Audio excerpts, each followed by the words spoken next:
Yes. How you guys all doing? Today's Tuesday. Welcome to the show. This is Justin Show. Yeah. It's all about EPL transfer going on. It's all about sport. It's all about soccer. Yes. Welcome to the show. I tell you, it's going to be massive today. A lot of good things going on in the world of English football. Yes, that's why they call me the Don. Let's get straight into it. Please, if you are watching this for the first time, please subscribe to the channel. Just hit the subscribe button. Yes. What do we have for us today? I'm going to share it with you guys. But first, I'm going to bring in my brother from another mother right there from Nigeria, Lagos. Oppie. It's getting ready. Let's do this, bro. What's going on, bro? What's going on? Very happy to be here, Don. Always a pleasure to be here. I'm raring to go. All right, let's do this, bro. It's good to see you, bro. How you doing? Fantastic. Very well, thank you. I love this, your Arsenal jersey. This is Manchester United jersey right here. Jersey. All right, good to see you, bro. First, let's look at this. Let me bring the music down. Let me bring it down a little bit. Yes. Now, we want to look at the paper talk for today. That's the first thing we want to do. The paper talk for today. Let's talk about this guy called Aurelien Tchouameni. Tchouameni. How do you do? Tongue twister right there. Aurelien Tchouameni. You know Aurelien Tchouameni. Exactly. French. Yeah, he's a French player. He's already agreed with Real Madrid from AS Monaco. He's a fantastic player. I thought Manchester United would go for it or Liverpool. But actually, Liverpool were strong contenders for Tchouameni. Yeah. In January, Jurgen Klopp placed a call to him, to start something and to try and get him. And then this summer came, PSG got into the mix. In fact, PSG was going to offer £100 million, straight up. But at the end of the day, the player said he wants Real Madrid. Only Real Madrid was on his mind. He's got a very, very good track record, like every other fantastic French player. Graduated from the Leclerc-Fontaine Academy, started playing for Monaco, and he has been fantastic for them. And he has had a great midfielder playing beside him for the last 3 seasons. That is Cesc Fabregas, and he has learned a lot, and he's playing very, very well. I take a look at him in the French team, the number of appearances he's had for them so far, and he looks so calm on the ball. I believe he's probably the next generation Paul Pogba with a lot less flair, but definitely I love his style of play.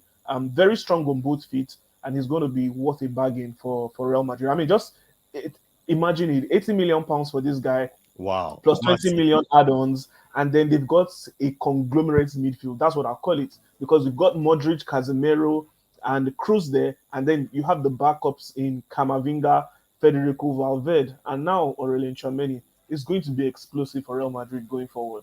I tell you, bro. Let's look at this second one too. Well, for me, I love the guy. This play style I'm talking about, Aurelien, is a fantastic player. How come Real Madrid is? I don't know, man. I thought it's going to land in EPL. The name of the club speaks for itself. Well, they already have Camavinga already. They are simply preparing for the future. That's what it's all about. Let's consider some things. Luka Modric is 36 years old. Toni Kroos is 32 years old. Casemiro, who is a defensive midfielder, is already 30 years old. So they need to look forward to the future. And these players, 30 plus, they will be thinking of the future. They would want to know ways to fortify their future, taking care of their families and whatnot. So Modric signed a 1-year contract extension. Good enough is going to be announced, but we know that Modric is going to leave sooner than later. Toni Kroos might want to go back to Bayern Munich. There are rumors about that, but then He's got a contract. He's going to see out his contract till the end. He's got 2 more years left on his contract. He's going to see it out. And obviously, Casemiro as well. We don't know how longer Casemiro can be that effective as the way he is currently. So Madrid need to look into the future. Also, these 6 players that I've mentioned, they are all different dynamically. Carlo Ancelotti is a great tactician. He loves to approach games differently. Take a look at their run to the Champions League final. A lot of tactical twists here and there, even during games. Fantastic. So he had players who could always come from the bench and change things for him. He knows that his opponents are going to go back to the drawing board. They're going to study how Real Madrid exploited them in one way or the other. So by the time Real Madrid is coming into next season, most teams will know how they usually play off the get-go. So Madrid need those jokers. They need those cards that they can always play that are going to catch people off guard. So it's fantastic business for Real Madrid. Yeah, that's a good one. Let's go straight. This has been dominating the media so far in UK. I'm talking about this guy called Saka of Arsenal going to Manchester City. You know, they've set up interest. God forbid. I have to go spiritual there. I reject it with every ounce in me. But don't you think a player like that will be looking at, I mean, I want to win trophy. I want to make some better money. I want to do something better. I want to do. So what do you think? With a player like, if it was an average player or just any other player, I would agree with you. But this is a Hill end boy. He grew up in the Arsenal academy through and through. He loves Arsenal so much. I mean, that's a major reason why Arsenal immediately extended his contract after his breakout season, gave him the number 7 jersey to let him know how important he is to the team. And everyone sees how important he is to the team. When Saka is not playing, Arsenal is not at their best. I mean, a 20-year-old benching a £72 million signing in Nicolas Pepe. That says a lot. That speaks volumes. This same young man, Saka, has got himself into the England team. Even the game against Denmark that he lost, when he came on in the second half to replace James Justin, his impact was instant. So Arsenal knows how important this player is. I know that the club is currently trying to extend his contract, but then he might just want to wait it out a bit. He probably needs to see firsthand that, look, you guys are going to get good players that are going to get us to win the trophies. I cannot put this whole club on my back. So definitely, I don't want to see Saka going to Manchester City. I know for sure that Pep Guardiola is a big fan of him. Yeah. And Guardiola will do every and anything to get him to the Etihad Stadium. But then again, Saka obviously would not want to sit on the bench. That Manchester City squad is star-studded. He would want to be the main man. He wants to be the ones leading the Gunners. And look, that's the way it's going to be. I don't see him going to Manchester City at all. I believe he's going to spend the rest of his career at Arsenal Football Club. And I hope as well. Okay, I want to welcome Professor Tuchel into this show. If you can hear us, you are gladly welcome to the show. Professor Tuchel of Chelsea. Yeah, what's going on, bro? Good to have you. I'm all right, bro. How's everything? Yeah, we there. You're welcome, Prof. Can you hear me? Yeah, we can hear you clearly. Yeah, thank you. Very nice to meet you. All right. I want to say something about Arsenal player, jumping into another team. Okay, no doubt about it. We've seen the likes of what's this guy's name? That came to United and won the league. Van Persie and Emmanuel Adebayo. I mean, Adebayo, Gilchrist, Nasri. Yeah, Leb, even Henry at some point. They wanted to win something. So, when you see this, when I saw this paper talk on the media, I was saying it could happen. It could happen. Definitely. It's possible. Or what do you think, Professor Tuchel? What do you think? What? Are you talking about Saka? Bukayo Saka being linked to Manchester City. I mean, if you look at the way the Premier League as Arsenal has been operating in recent years, you cast your mind back to the Wenger days when these young talents, when they pull through the ranks in Arsenal, they perform, not necessarily winning good trophies. You see, they tend to be pushed away by bigger teams. So you cannot take it away from you. I know Okwe might not agree with me. Might be a little bit scared about. But I mean, we can. The names are, like you said, the names are endless. Nasri, Clichy, and these players went on 6 titles. So Yeah. honestly, it was something I feared for Arsenal last season when they couldn't clinch the top four, because that was the moment you feel they can get on from there. Arteta did a good job, but couldn't get over the line. You feel that if they got to top four, they can sign more experienced players to join the likes of True. Saka and Martinelli. They have a very young squad right there that needs a perfect blend of experienced players. But the way it is now, it will be a struggle to get into the top four. And if they don't, you see players like Saka leaving. Honestly, I see that Yeah. signing happening. It might not be to City, it might be to a more important teams, more experienced teams challenging for titles.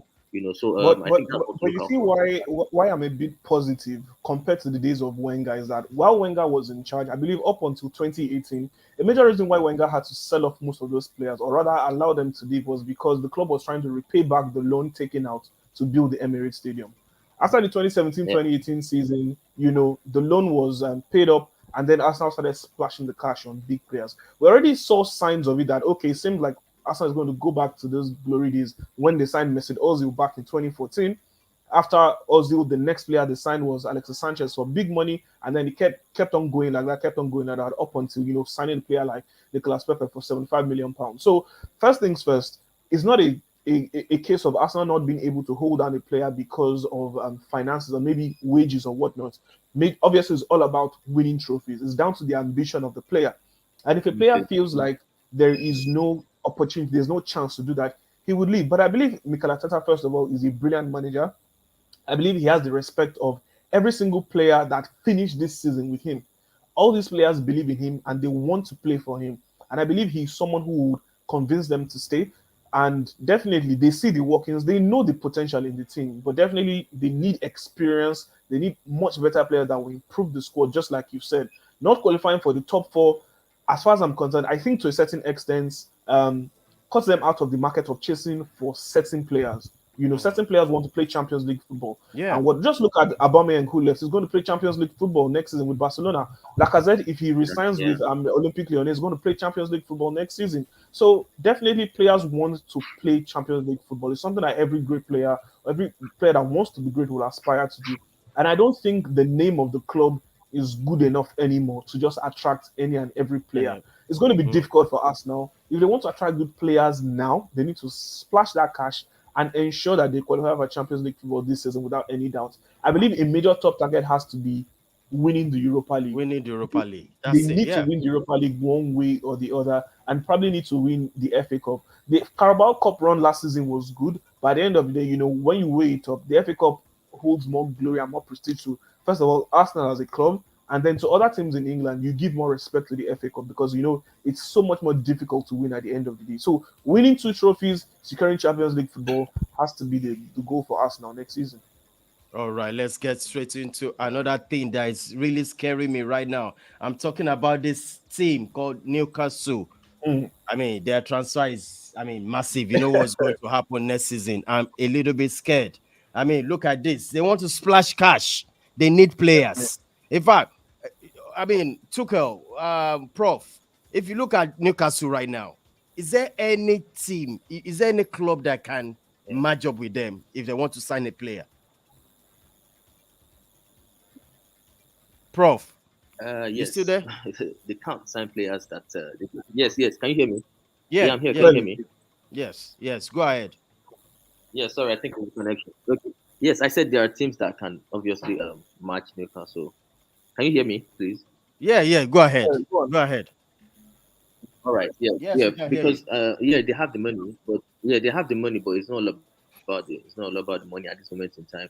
I think it's a steady progress. I think when the owners came and took over Newcastle, people thought it was going to be an overnight job and they would sign the likes of Mbappe and Alan. It doesn't work that way. It's a steady progress. The kind of players I see being linked to, players for like Yeah. to Sime. These are the kind of players they can't get. They can't necessarily get the high profile players or the best youngsters at the moment because of the heritage, the pedigree. These players still want to play for Chelsea, probably still want to play for Arsenal, United, and Man City before they think of Newcastle because when Newcastle can break into the top four, they can start to attract the best of players. So I think the position they are now is all about steady progress. They have to start thinking about getting to the European places first, and that starts from the Europa Conference League to the Europa League, and then when they get to that position, they can now think of going into the top four and then buying the best players.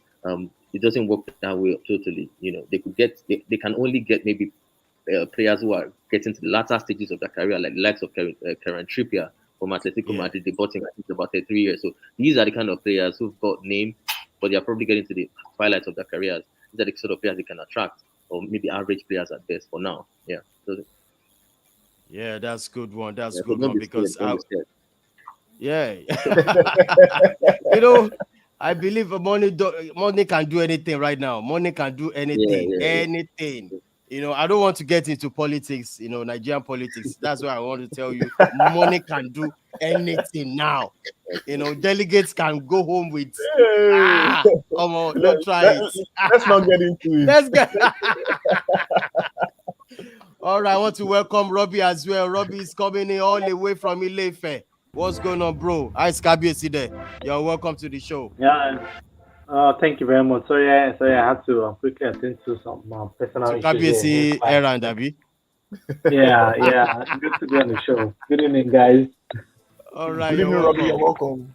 Yeah, Robbie, Thank you welcome. very much. All right, Thank I you want very to much. get to straight up, Robbie. I'm going to ask you this about Tottenham Hotspur. These are the players they have been linked with. I mean, they've been giving Conte $200 million to buy players, and they already have Perisic. What do you think about Tottenham transfer right now? I mean, considering the fact they are in Champions League, they might even do better than Manchester United, in my own opinion, in terms of this transfer. What's your take about Uh, this? uh, I think right now Tottenham have they've been able to identify what they want. Hmm. During the course of last season, they were able to finish on the ascendancy because they actually finished very well. They beat Arsenal, beat Man City, and at least those victories were actually pivotal to how they finished the season. And they really, really finished strongly. They put five past Norwich City in their last match of the season. So I think that has given them very good confidence going into the transfer market. And with the signing of Perisic,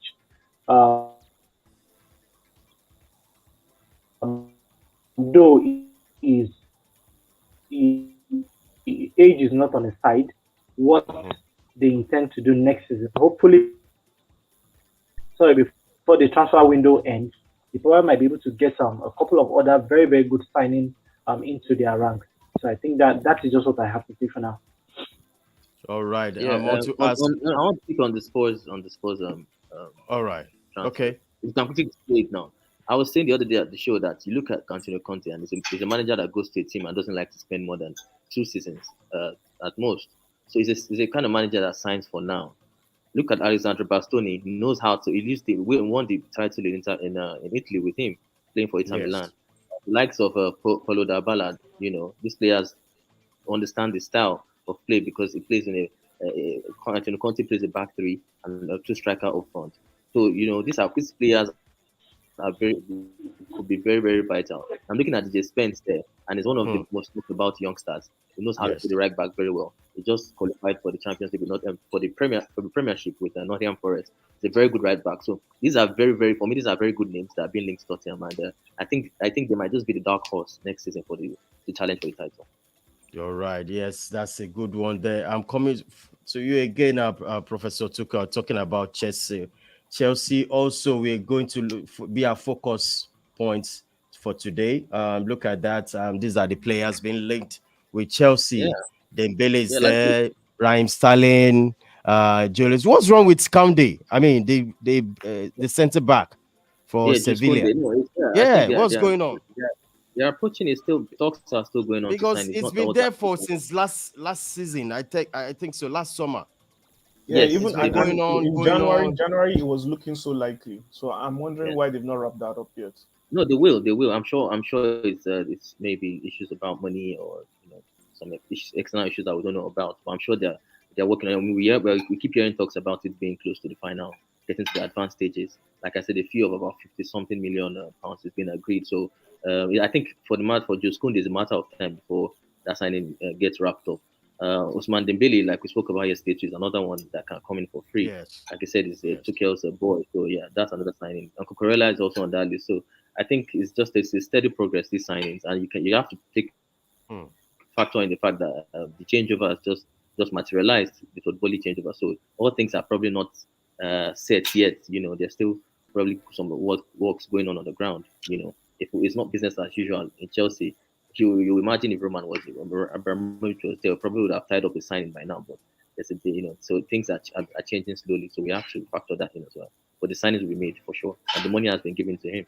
200, I think about 200 million pounds. So, yeah. Yes. Before we wrap up the show, also we want to talk about Manchester United. We're still looking at Timber, also Frank De Jong, and Nunes as well too. Yet I think today we heard about this is it this guy Ericsson also being linked to Manchester United. Yeah. I don't know how much that will help us. I mean, at least it's better.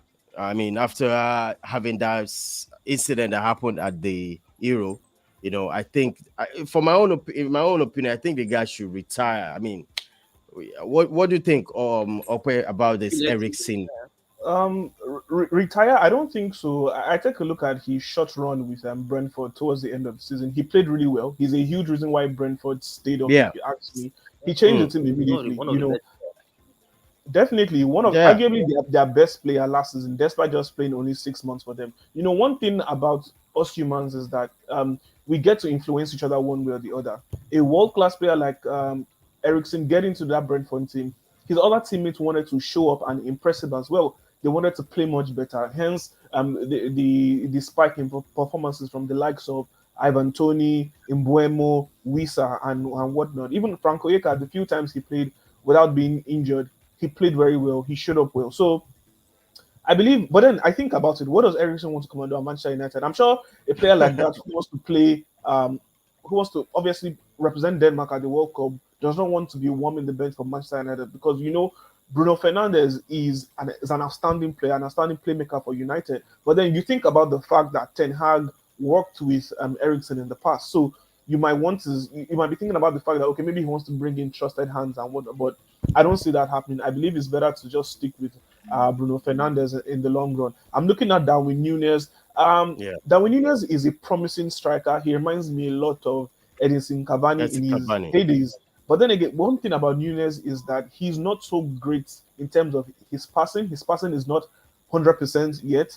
But then one thing about him is that he will fight off the ball while he's not with the ball. He's very raw, still very raw talent. And then he needs a manager, he needs a good coaching system that can help to mold him into the finished product. So definitely bringing him in. If Manchester United are going to sign him, I believe Ten Hag knows that he needs to work on certain things with him. Also, his link-up play is not 100%. It's 100%, yeah. He's the type of striker who would fight for the ball and want to do things on his own. But if he's coming into a team where he has the likes of Jadon Sancho, Cristiano Ronaldo, Marcus Rashford, and whatnot, he needs to know how to play better with his teammates because that's not the style of football that Ten Hag is going to play. That's not the style of football that Manchester United is going to play either because he's not going to be the best player on the field. It's going to be a new challenge for him. So I'm looking forward to that. Another player I can see in the mix is Frankie de Jong. Although Frankie has said that, he wants to stay at Barcelona, obviously everyone knows that Barcelona right now, they need money. So him coming to United is possible because Barcelona might have to offload him. So when he's sure that Barcelona are going to offload him, it's left to him to make a choice. But I'm sure if United offer the right price, Barcelona will definitely sell to him. And the picture again, I can see David Neres, the Brazilian. Yeah. But he went to Shakhtar Donetsk after a while. But then obviously with the war that's happened in Ukraine, he definitely needs a new club. He's a tricky player, great with the ball at his feet, knows how to work out without the ball as well. But then I think about it, do Manchester United really need a player like that? Yes, they do, because aside Jadon Sancho, they don't really have any other effective winger. Marcus Rashford is not the most effective winger. Who else? Elanga is young. He needs more time to improve. He might not even stay the whole season with Ten Hag. He might be sent out on loan. But I mean, so far so good. I like what I see from Elanga. I've even seen him playing for Sweden. He scored a goal. He scored a goal, and then he's looking like a player who can take the bull by the horn. So let's really see how things go, and let's see if we're even going to see a different Marcus Rashford come at the start of the season. So I'm looking forward to what Manchester United do in the transfer window. I know Van der Beek coming back is going to be like a new signing for them because Van der Beek is more or less going to be playing for his father in football. That's someone who brought Van der Beek to the limelight. So as Manchester United is actually getting a new signing, in Van der Beek, if you ask me. So let's see how it goes. All right. Yes, I'm still. Somebody just sent me a message to ask you guys before we wrap up the show. The question is that it Arsenal. Is there any particular player who you see in your team that you want to sell? I mean, to get rid of now, now, now, now. Hmm. They said you should name 3 players. That's the question for the day. If there's is Three that you players to want to get get rid of. out now, and the Now, player three and the three players. players you want to bring in now. Mm, three players to get rid of. Firstly, Ainsley Maitland-Niles. Maitland-Niles needs to go.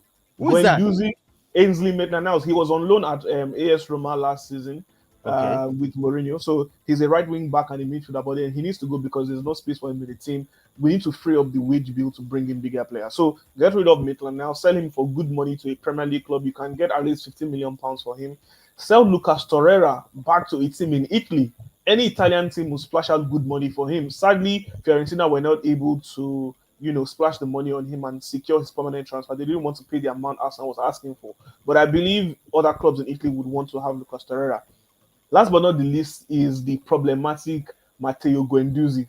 He's a very, very good player, but his attitude, his character is not the best, and he's going to cause a ruckus in the dressing room. We don't need that. We've got a good crop of players who want to play for Arteta, who want to work for Arteta. So good riddance to bad rubbish. I'll leave it at that. So Guendouzi, Maitland-Niles, Torreira, they should leave. Three important players that need to come into the team. Yeah. First of all, a striker, no doubt, Gabriel Jesus. I believe that's the most likely player to come to Arsenal. Let's settle that. Another important player that should come into Arsenal has to be a good number 8, a good midfielder who can always pair with Thomas Partey. Obviously, when But I thought you guys have Ortega. I mean, Odegaard, yes, Odegaard plays Yeah. 10. So Odegaard plays 10. So he's not the type of player that will come back and defend to suit with Partey. So I'm looking at the options right now. Yuri Tillemans is the most sensible option currently for Arsenal. I would have said Boubacar Kamara, but we've seen that Aston Villa were quick enough to sign Kamara from Marseille. So first of all, Gabriel Jesus, Yuri Tillemans is the next best option. So Arsenal should get Yuri Tillemans. Then the last option I would need has to be a solid left back option for Kieran Tierney. So I think I would love to go with. I don't mind Arsenal signing Ryan Bertrand from Leicester City. Bertrand didn't get a lot of games from Leicester City last season, obviously because James Justin was in such good form. And then sometimes you have Dewsbury Hall even playing in that left wing back position. So Bertrand didn't get a lot of games for Leicester. I believe Arsenal should go ahead and sign him. He's proven quality in the Premier League. He's solid, great both defensively and attacking wise. So Arsenal should go for Ryan Bertrand. All right. I think this question will still be coming up, as we have our transfers. Professor Tuchel, in 2 minutes, what kind of player? I mean, 3 players you can mention in your team that's Chelsea that you want to get rid of now, and 3 players you want to bring in. Romelu Lukaku should be on the next. Wow! We have shown the club massive disrespect from right from December. We all heard the things he has been saying, sending private messages to Inter Milan, speaking to Absolutely them. ridiculous. It's very ridiculous. It's one of the biggest mistakes Chelsea have made. Honestly, in a long time. No doubt. I mean, we've made some big mistakes in the past. So Lukaku should leave. I think Hakim Ziyech as well should leave. Wow. I said it the other day. He's just a squad player at best to me. He will never ever be able to start to be a starter in Chelsea. I can't think of another player. Okay, Marcos Alonso. I don't know. I think Marcos Alonso is leaving. Yeah, already. Alonso. People have been to Barcelona. Yeah, so I can't really every other player. Okay, but of course, obvious one. Ross Barkley should leave. It's just a squad player at best as well, and it's one of the best players in the team. So I heard about this guy too, living as well too, maybe on free. Drink water. He has left. His contract ended. He has left. His contract ended. So 3 players that should come in. Marco Cucurella. I'm a big fan of Cucurella. He come in because I'm not too certain about the fitness of Bertrand Chilwell. Left back as keep man. Ben Chilwell. Thank you very much. She come in, and then I want Christopher Nkunku is on the list here. Christopher Nkunku. I want another player I'm looking at to come in. I think Chelsea Wow, need that's an a outside winger. fantastic. And That's a yeah, fantastic player too. And Pau Torres. Oh, Yeah, Pau yeah, Torres. Kukuzo. Yes. And then Pau Torres from Villarreal. Yeah, that's the three players I'd like to see in Chelsea. All right, fantastic, guys. Nice. This is a good show. Tomorrow will be here same time tomorrow. And thank you so much, guys. Tomorrow is going to be another questions, another topic. You know, we got to keep this rolling. Thank you once again, guys. Let me say by tomorrow, same time. So thank you, Okwe. Thank you Always a so pleasure. much. All right, see you tomorrow. And Pleasure. Professor Tugo, thank you so much. All right, guys, we are about to leave to wrap up the show. Same time tomorrow. Thank you all once again. Please subscribe to the channel, put this like on the video, and also share. It's another way to help us. It's another way to help the channel. Thank you, everybody.